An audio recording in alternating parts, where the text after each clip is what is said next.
Bismillahirrahmanirrahim. Assalamualaikum warahmatullahi wabarakatuh. Perkenalkan, nama saya Asvan Safaro Aberor. Pada kesempatan kali ini saya akan mempresentasikan makalah ilmiah yang berjudul Pengaplikasian Alumina sebagai Implan Tulang Pinggul.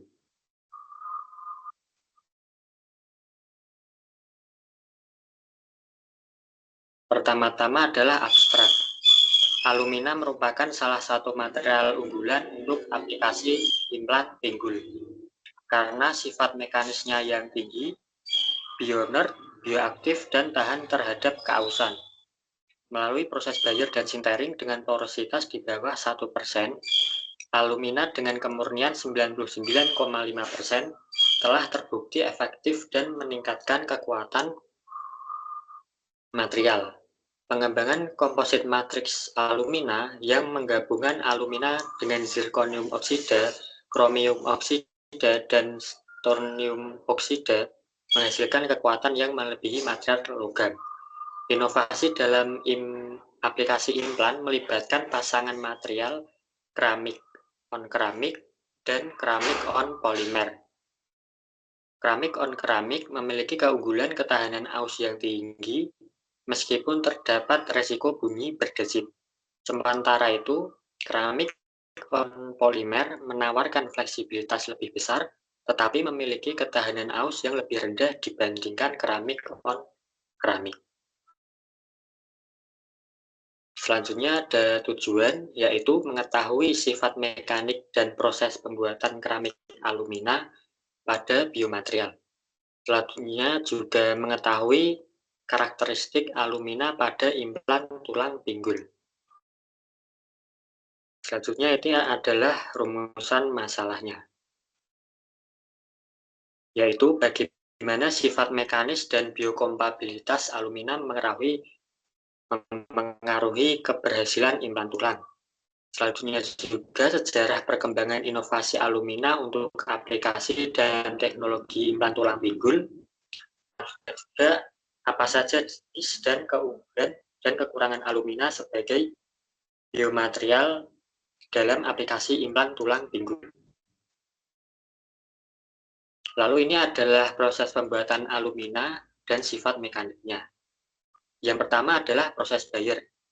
Ada pemisahan dari bauxit. Yang pertama adalah memisahkan bauxit. Mineral yang mengandung aluminium bauxit dipisahkan dari zat-zat yang tidak terlarut dengan cara melarutkannya ke dalam natrium hidroksida. Lalu ada akumulasi, lalu ada kalnasi. Dan ini adalah sifat mekanik pada proses Bayer.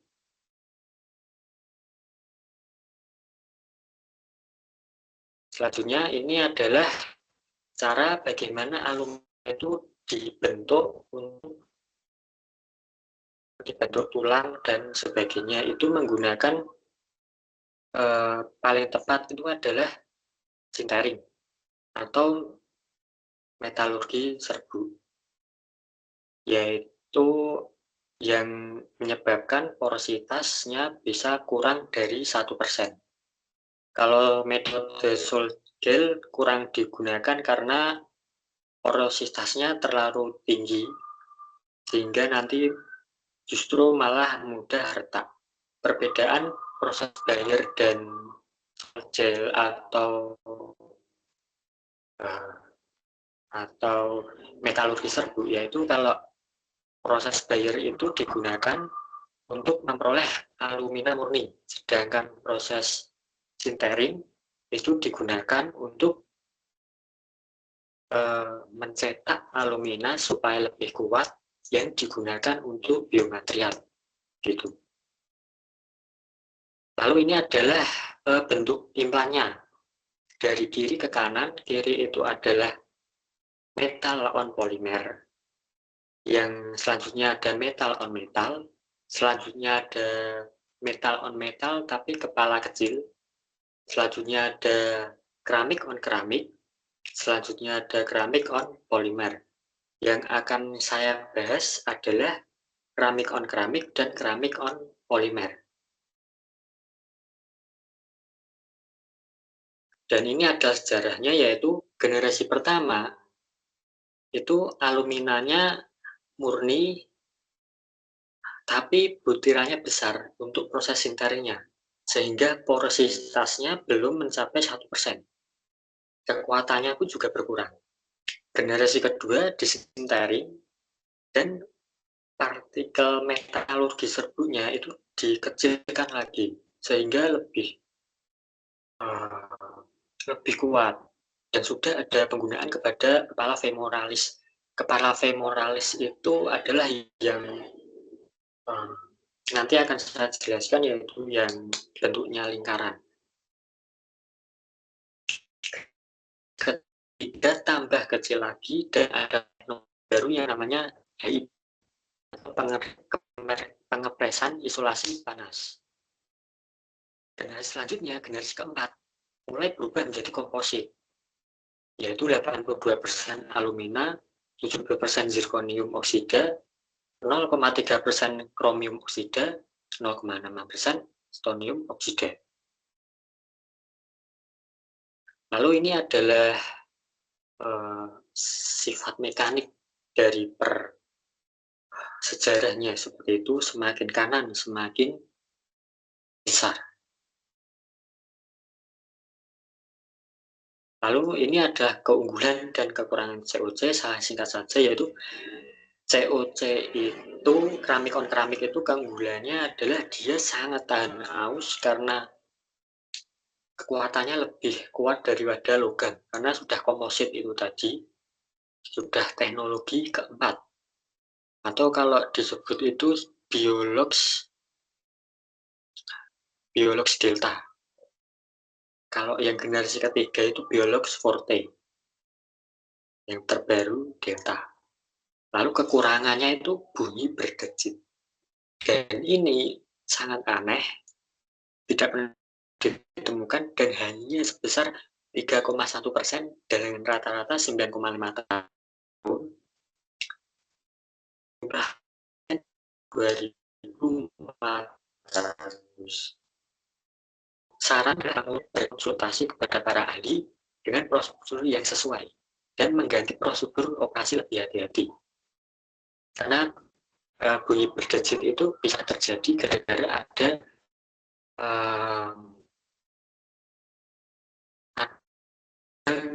nyus ke keramik, sehingga nanti akan merusak kekuatan dari keramik itu. Lalu keunggulan dan kekurangan keramik on polimer, yaitu keramik on polimer itu adalah dia kealusannya rendah juga, kuatnya juga sama, dan hampir mirip dengan keramik on keramik, dan juga lebih banyak digunakan di Inggris. Hampir 1 dari 7 pengganti pinggul itu sangat banyak sekali. Nah, kekurangannya adalah dia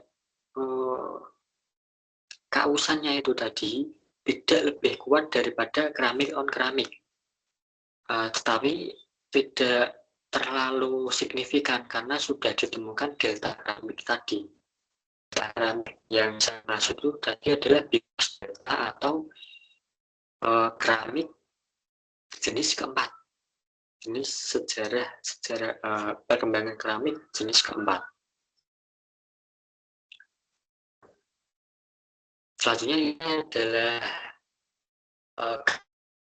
gambar tulangnya, yaitu yang berwarna abu-abu adalah titanium, dan yang berwarna putih itu adalah aluminanya. Dan kenapa kok titanium tidak digunakan sebagai femoral head atau kepala femora? Karena ketahanan aus yang buruk. Jadi tidak cocok untuk digunakan sebagai femoral head, hanya bisa cocok digunakan sebagai tempat untuk dipasangkan dengan paha atas, paha bagian atas. Cocoknya titanium untuk di situ. Dan ini adalah gambar asli, karena gambar ini saya peroleh dari sebuah jurnal yang berjudul My Experience. Jadi ini asli, paha manusia asli, dan di tengah itu teman-teman bisa melihat bahwa ada berwarna putih, jadi itu pakai alumina atau keramik on keramik pakai alumina.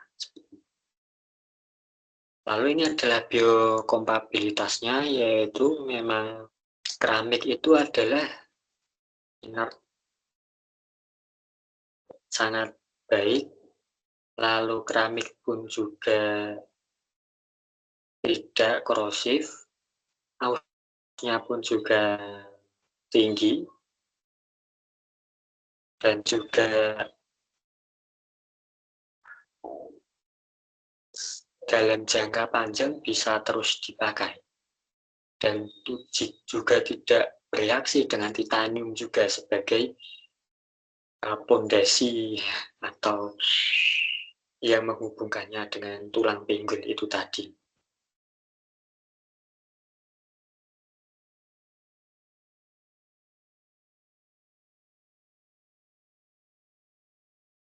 Lalu ini adalah kesimpulannya. Alumina merupakan material unggul untuk implan tulang panggul karena memiliki kekuatan mekanis tinggi, bioinert, bioaktif, dan tahan terhadap keausan. Proses Bayer dan sintering dengan porositas di bawah 1%, serta pengembangan komposit matriks alumina meningkatkan kualitas alumina hingga lebih kuat dari logam. Inovasi seperti pasangan material keramik on keramik dan keramik on polimer telah mengurangi resiko retakan dan meningkatkan performa implan. Keramik dan keramik on keramik unggul dalam ketahanan aus, dalam menimbulkan bunyi, tetapi dapat menimbulkan bunyi berdecit. Sedangkan keramik on polimer lebih fleksibel, namun memiliki ketahanan aus yang lebih rendah. Dan ini adalah daftar pustaka yang saya pakai. Terima kasih. Sekian presentasi dari saya. Kurang lebihnya mohon maaf. Wassalamualaikum warahmatullahi wabarakatuh.